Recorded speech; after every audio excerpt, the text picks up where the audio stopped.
Now in question number 5, convert each of the following to degrees. There are 7 by 8 pi radians. We will convert pi radians into degrees. As we know that 1 degree equals to pi by 180 radians. So 7 by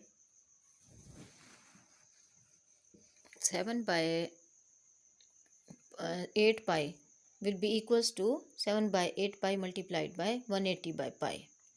We will multiply to convert pi radian into degree.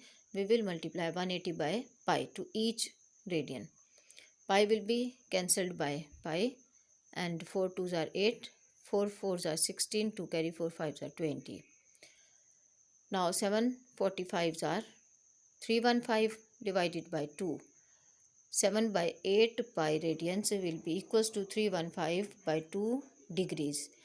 And by dividing 315 by 2, we get 157.5 degree.